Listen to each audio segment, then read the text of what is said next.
hors de chez nous.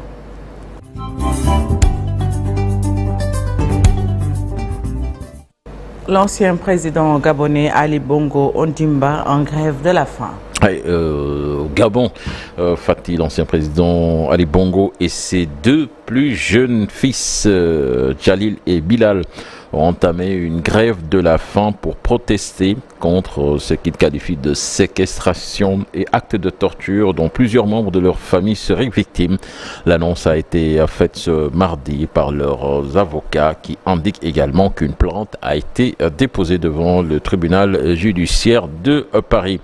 Présidentielle en Mauritanie avec le docteur Hamedine Lamine Kane qui dénonce des manœuvres du régime pour bloquer sa candidature. Il considère que ces tentatives flagrantes de bloquer donc sa candidature d'un individu légitime est inacceptable et que cela va à l'encontre des valeurs démocratiques que la société mauritanienne se doit de protéger et de promouvoir. De plus, cette situation est d'autant plus alarmante que compte tenu du rôle actif de la Mauritanie en tant que président de l'Union africaine, il est impératif donc que le pays montre l'exemple en matière de démocratie et de respect des droits politiques et ses citoyens. Rappelons que la République islamique de la Mauritanie devra élire dans moins de 2 mois son prochain président pour un mandat de 5 ans.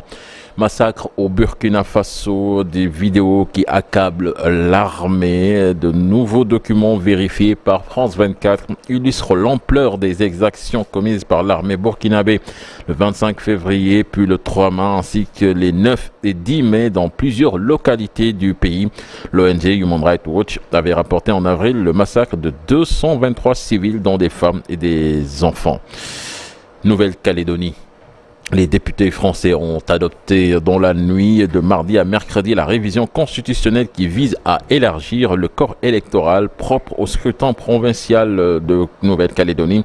Cet élargissement donc voulu par le gouvernement est vivement contesté par les indépendantistes qui ont provoqué des émeutes pour la deuxième nuit consécutive. Donc ça a été très chaud. D'ailleurs, une personne a été tuée par balle et beaucoup de pillages ont été notés. La Palestine, ou bien les Palestiniens qui commémorent ce mercredi 15 mai le 76e anniversaire de la Nakba, littéralement catastrophe en arabe, au lendemain de la création de l'État d'Israël en 1948. Quelques 750 000 Palestiniens ont perdu leur maison, désormais en territoire israélien. Près de 80% des Gazaouis aujourd'hui sont les descendants de ces déplacés.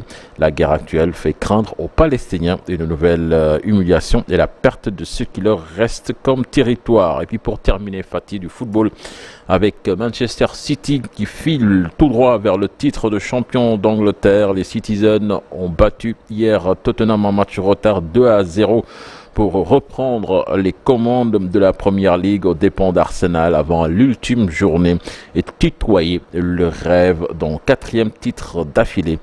Une série jamais réalisée en Angleterre. Merci beaucoup, Cheikh Tidiane, pour l'actualité hors de chez nous. La une des quotidiens du jour avec El Hadj Malick Thiandoum.